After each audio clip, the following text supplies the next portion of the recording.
Salut les amis et bienvenue dans ce nouveau Deep Dive. Ouais. Aujourd'hui, on s'attaque à un sujet qui décoiffe, Ah ouais. l'innovation et les études de marché. Ça, c'est un sujet intéressant. On va fouiller dans les cours du professeur Arslan Javedi à ICN Artem. Ok. Et croyez-moi, ce mec a des choses à dire Tarzaveh. J'ai hâte d'entendre ça. On va décortiquer les différents types d'innovation, comment ces trucs débarquent sur le marché Ouais. et comment les consommateurs réagissent face à la nouveauté. Face à la nouveauté. Intéressant. Alors, on va parler de ce qui rend une innovation vraiment disruptive. Comment les boîtes peuvent deviner si le public va kiffer ou pas. C'est ça. Et comment les crises mondiales, Les crêpes. ces foutus bordels, Ouais. peuvent carrément booster l'innovation. Exactement. Que vous soyez en train de réviser pour un examen, Hmm. que vous ayez envie de vous remettre à niveau en marketing, ou que vous soyez juste curieux de comprendre comment les produits et services qu'on utilise tous les jours débarquent dans nos vies. D'accord. Attachez vos ceintures, on décolle. Avant de se lancer dans le grand bain de l'innovation, Ouais. il faut d'abord savoir de quoi on parle. Ok, c'est quoi le topo? C'est quoi une innovation, bordel? Une innovation, Ouais. c'est une offre perçue comme nouvelle par les consommateurs d'un marché précis. Le truc important ici, c'est la perception. La perception. Un produit qu'on connaît déjà peut être considéré comme innovant s'il est perçu comme nouveau par le consommateur. Ah ouais. Hmm. C'est un peu comme si on retapait une vieille bagnole et qu'on la vendait comme une voiture de sport. C'est l'idée. Ouais. Prenons l'exemple de Tetra Pak. C'est trop opaque. Ces briques de jus qu'on voit partout. Ah oui. Au début, ils étaient connus pour les jus de fruits, D'accord. mais ils ont senti le vent tourner et se sont repositionnés sur le marché des boissons nomades. Ah. Tu vois, pour les gens pressés ou pour les pauses au boulot. Ils ont changé la perception du produit sans révolutionner son utilisation. Putain, c'est malaisant. Ouais. Donc, changer le contexte d'utilisation d'un produit, Hmm. ça peut suffire à le rendre innovant. Carrément bien. Ah ouais. Regarde les petits beurres de LU. Les petits beurres, Ali. Ces biscuits qu'on bouffe depuis des lustres. Ah ouais. Au début, c'était juste un truc pour les gosses. D'accord. Mais LU a eu la brillante idée de les proposer comme accompagnement pour le café ou le thé. Ah ouais. Et bam, ça a cartonné. C'est clair. Ouais. Les mecs ont tout compris. Hmm. Ils ont Ouais. juste bien analysé les habitudes des consommateurs. Ouais. Mais bon, on a compris. Ouais, L'innovation, ça peut prendre plein de formes. c'est clair. Mais comment on peut les classer, Hmm. ces innovations qu'on peut les servir en Suisse? On peut les ranger dans des petites boîtes Des petites boîtes. en fonction de leur degré de nouveauté ou du type de bénéfice qu'elles offrent. Commençons par le degré de nouveauté. D'accord. On a quoi? On a 3 types d'innovation. 3 types. D'abord, l'innovation continue, Continue. celle qui apporte des petits changements sans tout révolutionner. D'accord. Genre un nouveau parfum Dior, un packaging plus moderne Ouais. ou une amélioration des performances d'un appareil. Le genre de truc qui te facilite la vie quand tu retournes le cerveau. Exactement. Ok. Ensuite, on a une innovation semi-continue Semi-continu. qui a un impact plus important sur nos habitudes Ok. et qui implique souvent une nouvelle technologie. Une nouvelle technologie, c'est que ça? Par exemple, le VTT ou la brosse à dents électrique. Des trucs cool qui améliorent le quotidien, quoi. Ouais. C'est ça. Ouais. Et enfin, Hmm. on a l'innovation de rupture. L'innovation de rupture. Celle qui débarque comme un tsunami Ouais. et qui change radicalement nos vies. Ah ouais. Le vélo en libre service ou la photographie numérique, par exemple. Là, on parle de trucs qui te font voir le monde différemment. C'est ça. Hmm. Pour visualiser, Yeah. imagine une ligne droite. Ok. D'un côté, tu as l'innovation continue avec des changements subtils. Ouais. De l'autre, l'innovation de rupture D'accord. qui te met une claque. Ah ouais?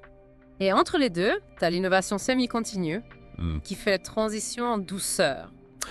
Putain, c'est clair comme de l'eau de roche salée. Ouais. Bon. Et pour les bénéfices offerts par l'innovation, Mhm. on a quoi? Là encore, on a 3 catégories. 3 catégories. L'innovation fonctionnelle, Fonctionnelles. l'innovation hédonique ou esthétique, Ouais. et l'innovation symbolique. Ok. Vas-y, explique-moi tout ça. D'accord. C'est quoi une innovation fonctionnelle? C'est une innovation qui se concentre sur le côté pratique, Pratique. l'utilité. L'utilité. Par exemple, une machine à laver qui consomme moins d'eau Ah ouais? ou un nouveau logiciel qui simplifie la gestion de projets. Le but, c'est d'être plus performant. plus efficace. En gros, c'est une innovation qui te fait gagner du temps et de l'argent. Exactement. Ouais.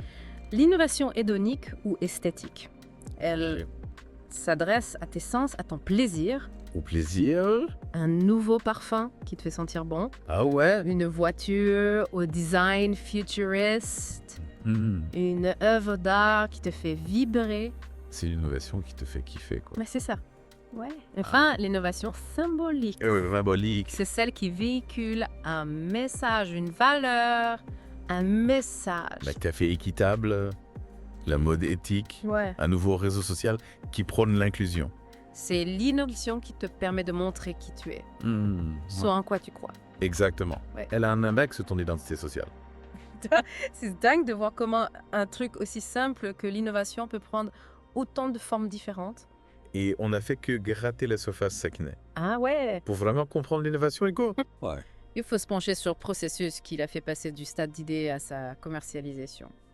Et justement, le professeur JVD propose un modèle en 8 étapes pour décortiquer ce processus. Ah ouais. Ouais. Et la première étape la plus importante, c'est la génération d'idées. Ouais. Ouais. On commence par trouver l'étincelle qui va tout faire péter. Carrément. Comment on fait ça concrètement? Il y a plusieurs approches. Plusieurs approches. On peut interagir avec les employés, observer ce que font les concurrents, Ouais. s'inspirer des nouvelles tendances D'accord. ou utiliser des techniques de brainstorming pour faire fuser les idées. J'imagine des sessions de brainstorming bien arrosées, Ouais. avec des post-it partout. Un truc comme ça. Ouais. Le but, c'est de faire sortir un max d'idées, même les plus folles, Ouais. sans se censurer. Et une fois qu'on a l'idée, on fait quoi? On passe à l'étape du tri. Du skiing. Là, c'est du sérieux. Sérieux. On ne peut pas développer toutes les idées. Non. Il faut faire le tri et garder les meilleures. C'est le moment de vérité. Ouais. Quels sont les critères pour faire le tri? On évalue les idées en fonction de leur faisabilité, Faisabilité. de leur potentiel commercial et de leur alignement avec les objectifs de la boîte. Il faut donc que l'idée soit réalisable, Ouais. qu'elle ait un marché et qu'elle soit cohérente avec la stratégie de l'entreprise. Exactement. Ouais. Une fois qu'on a identifié les idées les plus prometteuses, Ouais. on passe à l'étape 3, Étape 3. le développement et le test du concept. Là, on commence à donner corps à l'idée.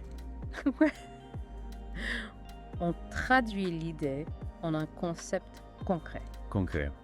qu'on va ensuite tester auprès des consommateurs. On vérifie si le concept plaît vraiment aux gens. C'est ça. On peut utiliser des questionnaires, Des questionnaires des groupes de discussion ou des entretiens individuels pour recueillir les impressions des consommateurs. et ensuite Ensuite, on passe au développement de la stratégie marketing. stratégie marketing. L'étape 4. OK. On définit le marché cible, le positionnement du produit ou du service, Ouais. et le mix marketing. Le mix marketing, c'est quoi ce truc? C'est l'ensemble des outils qu'on utilise pour vendre le produit lui-même, le prix, Oui. la distribution et la communication. Ah oui. Les fameux 4 P. Ouais. Un product, price, place, Promotion. exactement. Une fois qu'on a une stratégie marketing solide, Solide. on passe à l'analyse financière. Analyse financière. Étape 5. OK. On évalue la viabilité financière de l'innovation Viabilité financière. en projetant les coûts, les revenus et la rentabilité. On vérifie si l'innovation va rapporter du fric lat. Il faut s'assurer que l'innovation tienne la route économiquement. Exact. Si l'analyse financière est positive, Positive. on passe à l'étape 6. Étape 6. Le développement du produit. Là, on passe du concept à la réalité.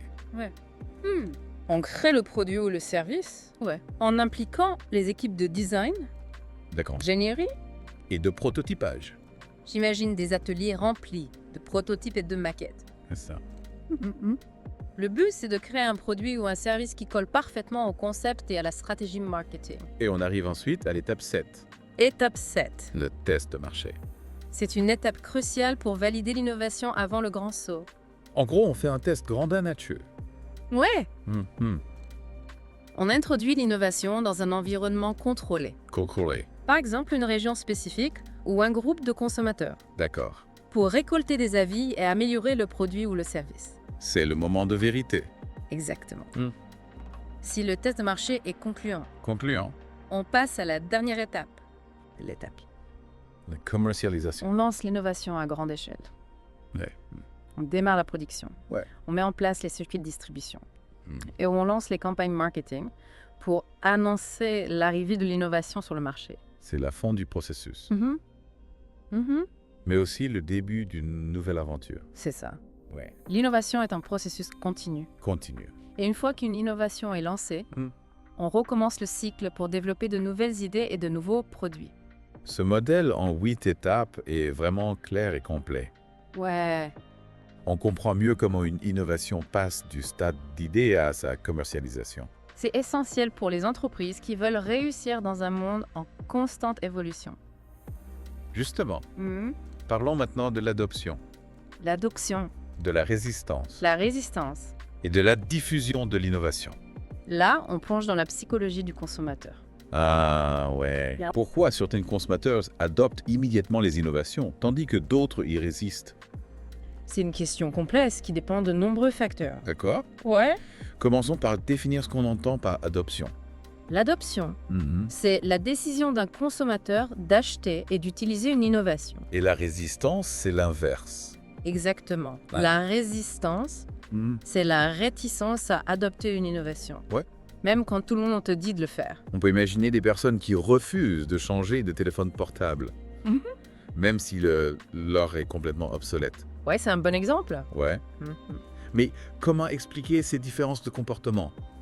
Il y a plusieurs modèles qui tentent d'expliquer le processus d'adoption des innovations. D'accord. Un modèle intéressant pour les innovations qui implique une prise de décision importante. Mhm. C'est la hiérarchie des effets forts et forts, La hiérarchie. décrite par Woyer et Hall. Oui, et Al. Qu'est-ce que ça veut dire, 10? Ce modèle propose une séquence en 5 étapes. 5 étapes. La première étape, Mhm. c'est la sensibilisation.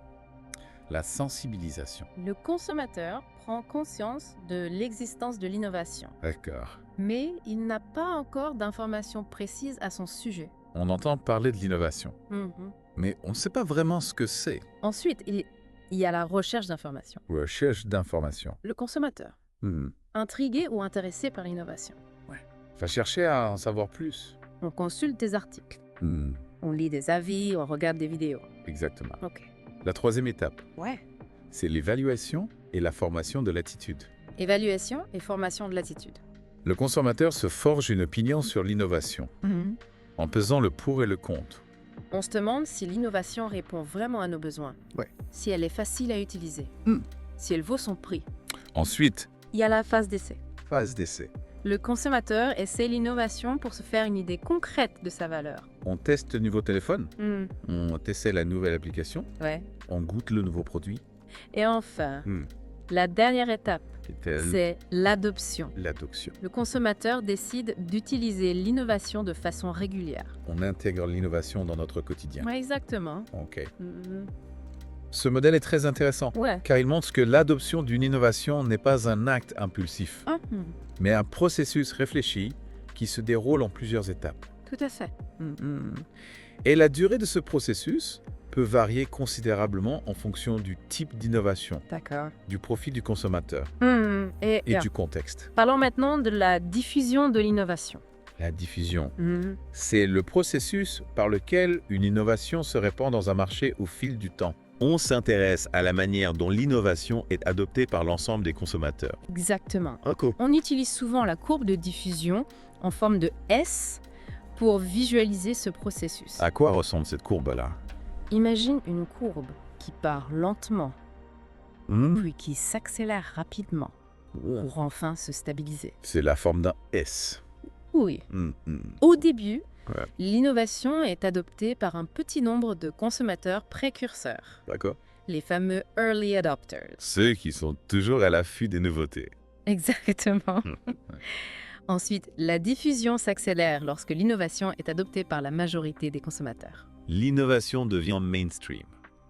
Et enfin, Hmm. la courbe se stabilise lorsque la plupart des consommateurs qui étaient susceptibles d'adopter l'innovation l'ont déjà fait. La croissance ralentit. Hmm. On atteint un plateau. Précisément. Mais quels sont les facteurs qui influencent la diffusion d'une innovation? Il y a de nombreux facteurs. Mais on peut en identifier 5 qui sont particulièrement importants. 5. L'avantage relatif, Avantages relatifs. compatibilité, La compatibilité. complexité, Complexité. la divisibilité Divisibilité. et la communicabilité. Communicabilité. Ouais, Prenons-les un par un. d'accord. L'avantage relatif. C'est la mesure dans laquelle l'innovation est perçue comme meilleure que les solutions existantes. En gros, qu'est-ce que l'innovation apporte de plus? Exactement. La compatibilité, Mhm. c'est la mesure dans laquelle l'innovation est perçue comme compatible avec les valeurs, les expériences passées et les besoins des consommateurs. Est-ce que l'innovation s'intègre facilement dans mon quotidien? Tout à fait. D'accord. La complexité, Mhm. c'est la mesure dans laquelle l'innovation est perçue comme difficile à comprendre ou à utiliser. Est-ce que l'innovation est simple et intuitive? C'est la question clé. Ouais. La divisibilité, Mhm. c'est la possibilité d'essayer l'innovation avant de l'acheter. On peut tester l'innovation avant de s'engager. Exactement.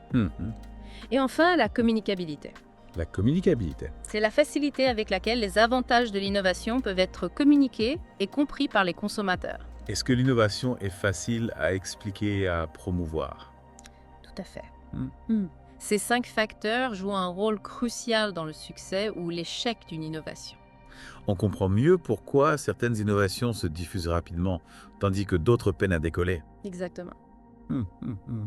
Prenons l'exemple de l'aspirateur sans sac de James Dyson. L'aspirateur sans sac. Ouais. Un produit révolutionnaire, allez. Oui, mais il a mis du temps à s'imposer. Ah, Pourquoi mis? parce qu'il était perçu comme incompatible avec les habitudes des consommateurs, qui étaient habitués aux aspirateurs avec sac. L'innovation était trop disruptive, right? Oui, et il a fallu du temps pour que les consommateurs comprennent et adoptent ce nouveau concept. C'est un excellent exemple qui montre l'importance de prendre en compte les facteurs qui influencent l'adoption et la diffusion de l'innovation. Oui. Mais comment les spécialistes du marketing peuvent-ils utiliser ces connaissances pour maximiser les chances de succès d'une innovation?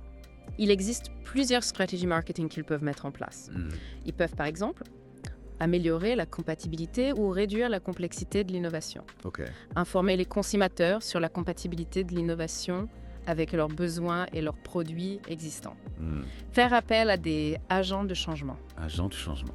des individus ou des organisations respectées par le marché cible, pour promouvoir l'innovation. Ok. Influencer les influenceurs, Les influenceurs. des personnes qui ont un fort impact sur les réseaux sociaux, Ah oui? pour diffuser l'information sur l'innovation. Adapter l'innovation à un système de produits existants pour faciliter son adoption. Pousser pour l'adoption de normes industrielles qui font de l'innovation la norme. D'accord. Utiliser des promotions et des essais gratuits pour réduire le risque perçu par les consommateurs. Démontrer la compatibilité et la simplicité de l'innovation à travers une communication claire et des démonstrations convaincantes. Ouais. Simuler des expériences d'essai à travers la réalité virtuelle ou d'autres technologies immersives. En gros, il s'agit de rassurer les consommateurs et de leur montrer que l'innovation est facile à adopter et à intégrer dans leur vie. Exactement. Ok. Mm. Tout cela nous amène à un point crucial. Le rôle des études de marché dans l'innovation. Les études de marché sont essentielles pour comprendre le comportement des consommateurs, Ouais. anticiper les tendances du marché et guider les stratégies d'innovation. On ne lance pas une innovation à l'aveuglette. Absolument pas. Les études de marché permettent de recueillir des données précieuses sur les besoins, Ouais. les attentes et les perceptions des consommateurs. Mais qu'est-ce qu'une étude de marché, au juste?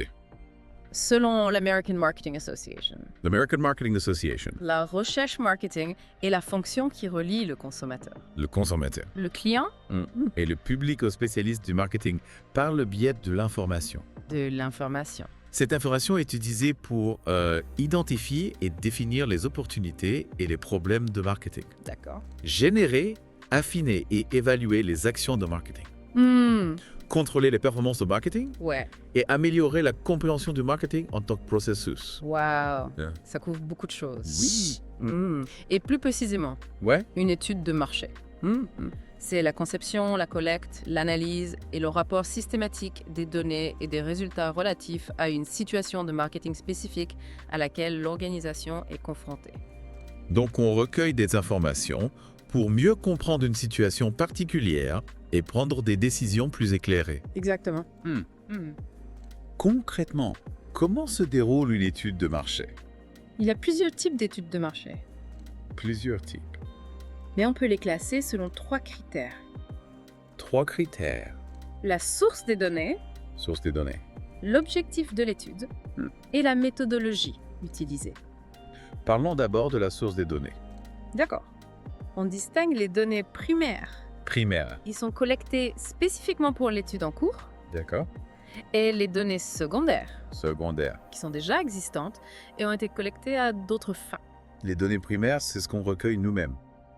Exactement. On peut réaliser des enquêtes, Mhm.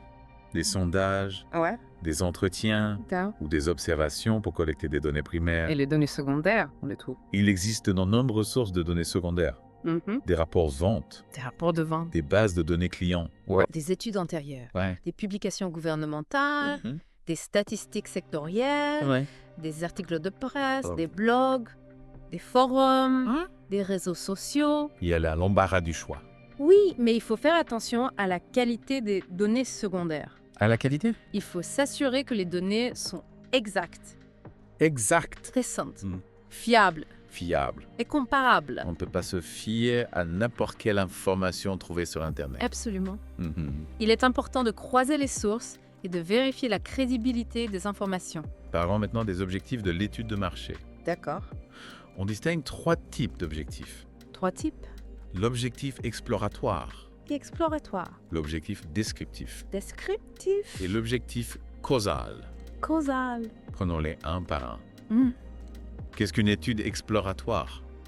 Une étude exploratoire a pour but de mieux comprendre un phénomène ou un problème. Un phénomène. Elle permet de générer des hypothèses, Hmm. d'identifier des pistes de recherche Ouais, ou de découvrir de nouvelles idées. on est en phase de découverte. Exactement. D'accord. Une étude descriptive, Hmm. quant à elle, Hein?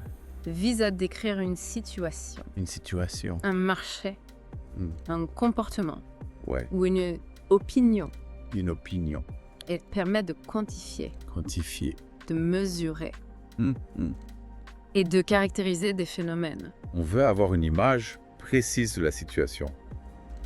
Experte. Tu sais, avoir une idée de génie, c'est bien beau. Oui?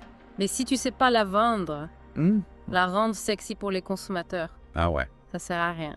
C'est là que le marketing débarque avec ses gros sabots. Exactement. Hmm. Et les études de marché, Hmm. c'est l'âme secrète du marketing. L'âme secrète. Ça te permet de comprendre ce que les gens veulent, D'accord. ce qui les fait vibrer. Hmm. Yeah. Le- C'est comme un détecteur de mensonges pour savoir si ton innovation va vraiment plaire. Carrément. Hmm. Sans études de marché, Ouais. tu marches les yeux bandés. Oh ouais. Tu risques de développer des produits qui ne servent à rien Hmm. et de te planter en beauté. Comme l'aspirateur sans sac de Dyson, quoi. Ouais. Super innovant. Hmm. Mais les gens n'en voulaient pas. Non. Ils étaient trop habitués à leur vieux sac à poussière. C'est l'exemple parfait. Ouais. Ça montre qu'il faut connaître son marché sur le bout des doigts Hmm. et s'adapter aux habitudes des consommateurs, D'accord. même quand tu proposes un truc révolutionnaire. Ok, mais concrètement, comment les boîtes utilisent les études de marché pour innover? Elles s'en servent pour plein de trucs. Ouais. Dénicher des opportunités d'innovation, trouver des idées de nouveaux produits, D'accord. tester des concepts, Ouais. évaluer le potentiel commercial d'une innovation, définir la stratégie marketing, suivre l'adoption du produit. Waouh, c'est un vrai couteau suisse. Ouais. Les études de marché, Ouais. c'est l'outil indispensable à chaque étape du processus d'innovation. Imagine une boîte qui veut lancer une nouvelle boisson énergisante. Ok. Comment elle peut utiliser les études de marché pour cartonner?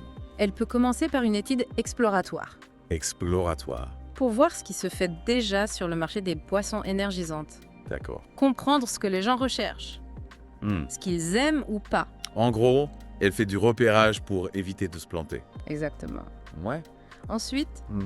elle peut organiser des groupes de discussion ou des entretiens individuels D'accord. pour tester différents concepts de boissons et voir ce que les gens en pensent. Elle confronte ses idées à la réalité du terrain. Mm. Et en fonction des résultats, Ouais. elle peut développer un prototype de sa boisson Un prototype. et le faire goûter aux consommateurs. Mm. Par exemple, dans des supermarchés. C'est le test grandeur nature. Exactement. Mm. Si le test est concluant, Conclure. elle peut lancer sa boisson sur le marché D'accord. en utilisant les infos qu'elle a récoltées pour mettre en place une stratégie marketing qui déchire. Elle utilise les données pour optimiser son lancement. Malabure. Bien sûr. Hmm? Et une fois la boisson lancée, Ouais. elle peut continuer à utiliser les études de marché pour voir comment elle est adoptée par les consommateurs, Hmm? si elle se vend bien Ouais. et comment l'améliorer. C'est un apprentissage en continu. Exactement. Mhm. Hmm. C'est fascinant de voir comment les études de marché peuvent accompagner l'innovation du début à la fin. Ouais, c'est un outil indispensable pour les boîtes qui veulent innover Mhm. et rester dans la course dans un monde qui change tout le temps. On a parlé des méthodes qualitatives, Hmm. mais il y a aussi les études quantitatives. Ouais, C'est quoi la différence? les études qualitatives, Hmm. c'est pour explorer en profondeur, Ouais. comprendre les motivations, Mhm. les freins, Ouais, les usages des consommateurs. d'accord. C'est subjectif, Subjectif. mais ça permet de comprendre le pourquoi des comportements. On fouille dans la tête des gens. C'est ça. Ok. Les études quantitatives, Mhm. c'est pour mesurer, Mesurer. quantify, Ouais. analyser des données objectives sur un échantillon représentatif de la population. Hmm. On veut valider des hypothèses, Valider des hypothèses. tester des concepts, D'accord. mesurer des tendances, Mhm. comparer des groupes, Ouais. segmenter des marchés Wow. et évaluer l'impact d'une action de marketing.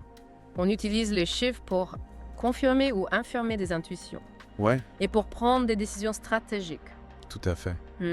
Ouais. Alors, c'est quoi les outils des études quantitatives?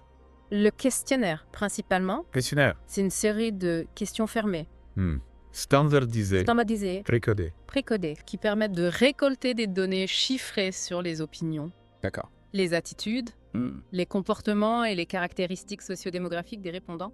Le bon vieux questionnaire papier ou en ligne, Ouais. avec des cases à cocher et des échelles de notation. Exactement. Hmm. Le questionnaire, Ouais, c'est fait pour être envoyé à un max de personnes, un max de personnes. ce qui permet d'obtenir des résultats statistiquement représentatifs de la population étudiée. C'est l'avantage des études quantitatives. Généraliser les résultats à toute la population. C'est ça? Mhm. Ouais. Mais comment être sûr que les résultats d'un questionnaire sont fiables? Ça dépend de plusieurs choses. Hmm. La qualité de l'échantillon, Qualité de l'échantillon. il doit être représentatif de la population. D'accord. La formulation des questions, Formulation des questions. être clair. Clic précise. Et ne pas influencer les réponses. Ouais. Le mode d'administration, Mode d'administration. adapté à la cible et au contexte de l'étude. Ok. Et le traitement des données, Traitement des données. rigoureux et méthodique. Pas facile de faire un bon questionnaire. C'est sûr, il faut s'y connaître. Ouais. La conception, l'administration et l'analyse d'un questionnaire, Ouais. ça ne s'improvise pas. Non? Il vaut mieux faire appel à des pros. Oui, donc les études quantitatives. C'est un outil puissant pour mesurer et analyser les comportements des consommateurs. C'est ça. Mm. Et elles complètent les études qualitatives qui permettent d'explorer les motivations et les fins des consommateurs. En combinant les deux, on a une vision complète du marché. Exactement. Ouais. Alors en même temps, des étapes d'une étude de marché. OK. En gros, il y en a 6. 6. 1. Définir le problème. Définir le problème. Clarifier les objectifs de l'étude. Formuler les questions de recherche. Déterminer les besoins d'information. OK. 2. Élaborer le plan de recherche. Plan de recherche. Choisir les sources de données. Les méthodes de collecte. Les instruments de mesure. Ouais. L'échantillon et le mode d'administration. Mhm. 3. 3. Recueillir les données. Recueillir les données. Mettre en œuvre le plan de recherche et collecter les données auprès des répondants. Mhm. Ça retient un kalima. 4. Analyser les données. Traite. Organiser et analyser les données pour en extraire des informations pertinentes. D'accord. 5. 5. Présenter les résultats. Présenter les résultats. Synthétiser. Mhm. Interpréter et présenter les résultats de l'analyse de manière claire et concise. OK. 6. Prendre des décisions. Prendre des décisions. Utiliser les résultats de l'étude pour prendre des décisions stratégiques et opérationnelles. C'est un processus bien structuré pour garantir la qualité des résultats. Carrément. Chaque étape est importante et il faut la réaliser avec soin. Prenons un exemple concret. D'accord? Imagine une boîte qui veut lancer un service de livraison de repas à domicile. Hmm. Comment elle peut utiliser ce processus d'étude de marché pour réussir? Elle commence par définir le problème. Définir le problème. Quel est le potentiel du marché de la livraison de repas? Hmm. Qui sont les clients potentiels? Ouais. Quels sont leurs besoins et leurs attentes? D'accord. Quelles sont les solutions existantes et leurs points forts et faibles? Hmm. Quels sont les facteurs clés de succès d'un service de livraison de repas? On pose les bonnes questions pour cerner le problème. Exactement. Ensuite, elle élabore le plan de recherche. Plan de recherche. Quelles sources de données utiliser et pas? Études de marché existantes. Ouais. Statistiques. Données sur les concurrents. Entretien avec des experts. Enquête auprès des consommateurs. Quelle méthode de collecte utiliser? Méthode de collecte. Questionnaire en ligne. Entretien téléphonique. Ouais. Groupe de discussion. Ok. Observation sur le terrain. Hmm. Quel outil de mesure utiliser? Outils de mesure. Questionnaire standardisé. Guide d'entretien semi-directif. D'accord. Grille observation. Qui interroger? Qui interroger? Consommateur potentiel? Client des concurrents? Ouais. Expert du secteur? Ok. Comment administrer l'étude? Administrer l'étude. En ligne? Par téléphone? En face à face. D'accord. Par courrier? Il faut choisir les bons outils pour répondre aux questions. Tout à fait. Une fois le plan de recherche défini, Défini? l'entreprise peut passer à la collecte des données, puis à l'analyse, Analyse. la présentation des résultats et la prise de décision. C'est un processus qui s'ajuste en fonction des résultats obtenus à chaque étape. Exactement.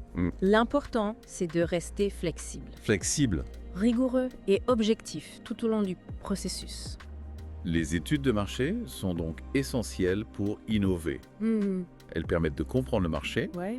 les consommateurs et la concurrence, et de prendre les bonnes décisions pour réussir son innovation. Tout à fait. C'est un investissement rentable pour les boîtes qui veulent innover et rester compétitives dans un monde en constante évolution. Merci pour ces explications. Rien. On a bien compris l'importance des études de marché. Mais on a aussi vu que l'innovation peut avoir un impact négatif. C'est vrai. Certaines innovations peuvent avoir des conséquences négatives sur la société, Ouais. l'environnement ou l'économie. Par exemple, On peut penser aux innovations qui polluent, qui détruisent des emplois, d'accord. qui créent des inégalités, Ouais. qui poussent à la consommation excessive, qui portent atteinte à la vie privée, qui manipulent les gens ou qui mettent en danger la sécurité. C'est le côté obscur de l'innovation. Exactement. Il faut être conscient de ces risques et les prendre en compte dès le départ. C'est ce qu'on appelle l'innovation responsable. Tout à fait. L'innovation responsable, Oui. c'est innover en pensant aux impacts sociaux, Sociaux. environnementaux et économiques, D'accord. en minimisant les effets négatifs et en maximisant les effets positifs. Innover en conscience, quoi. Exactement. Hmm. Se poser les bonnes questions, Ouais. anticiper les risques, impliquer les gens concernés, Ouais. mesurer les impacts, D'accord. ajuster le tir si besoin. Innover pour le bien de tous. Pas juste pour faire du profit. C'est ça. Ouais. L'innovation, c'est donc un processus complexe qui demande de l'expertise, de la créativité, Oui. de la rigueur et de l'éthique. Tout à fait. Ouais. Et les études de marché. C'est l'outil indispensable pour réussir à innover et à créer de la valeur pour la société. Exactement. Merci pour cet éclairage. De rien. Yadio. Bon, on a vu que l'innovation peut partir en vrille, mais heureusement, Ouais. il y a des moyens d'innover sans foutre le bordel. C'est ce qu'on appelle l'innovation responsable. L'innovation responsable. L'idée, c'est de booster les impacts positifs de l'innovation tout en limitant les dégâts. C'est un peu comme faire la fête sans finir avec les gueules de bois. Exactement. Ah ouais. On prend en compte l'impact social, environnemental et économique de l'innovation. On réfléchit avant d'agir, quoi. On intègre des valeurs éthiques et on respecte les principes du développement durable. Mais concrètement, ça veut dire quoi? Il y a plusieurs pistes. Par exemple, on peut impliquer les gens qui sont concernés par l'innovation. Les consommateurs, les employés, les fournisseurs, les communautés locales, les NG, les experts. D'accord. On leur demande leur avis, quoi. C'est un peu comme organiser une réunion de copropriété avant de repeindre la façade en rose fluo. Exactement. Ouais. Il faut aussi évaluer les impacts de l'innovation, positifs et négatifs, D'accord. avant même de la lancer. Avant de la lancer, On anticipe les conséquences, quoi. on fait une étude d'impact, quoi. Ouais. Et ensuite, OIS et Vanessa. Au Ayurist. Ensuite, on définit des critères d'évaluation. On fixe des objectifs et des indicateurs de performance pour mesurer la contribution de l'innovation au développement durable. Mm. On vérifie qu'elle est vraiment utile et qu'elle ne fait pas plus de mal que de bien. C'est un peu comme quand tu te mets au régime. Ouais. Tu te fixes des objectifs et tu te pèses régulièrement pour voir si ça marche. Exactement. Ouais. Il faut aussi mettre en place des mécanismes de contrôle pour s'assurer que l'innovation est mise en œuvre de manière responsable. Des mécanismes de contrôle. On ne laisse pas les choses au hasard, quoi. C'est un peu comme quand tu fais des travaux chez toi. Tu vérifies que les artisans respectent les normes de sécurité. Ouais, c'est l'idée. Et Oui. enfin, Ouais. il faut communiquer de manière transparente sur les impacts de l'innovation. Hmm. Les bons côtés comme les mauvais. D'accord. On ne cache rien aux gens, quoi. C'est un peu comme quand tu sors un nouveau produit. Hum, hum, Tu expliques clairement ce qu'il fait, ses avantages et ses inconvénients. tout à fait. Tant pis. Hmm. L'innovation responsable, c'est une question de transparence, d'humilité et d'engagement. Ouais. Ce n'est pas une option, c'est une nécessité si on veut un avenir durable et équitable pour tout le monde. En résumé, pour innover sans faire de conneries, il faut réfléchir aux conséquences, impliquer les gens, évaluer les impacts, contrôler la mise en œuvre et communiquer de manière transparente. Exactement. Bon, eh bien, on arrive au bout de ce deep dive sur l'innovation et les études de marché. C'est vrai. J'espère que vous avez kiffé le voyage et que vous en savez maintenant un peu plus sur ce sujet passionnant. On se retrouve bientôt pour une nouvelle exploration. Avec plaisir. D'ici là, n'hésitez pas à nous laisser des commentaires, on adore ça. Ciao.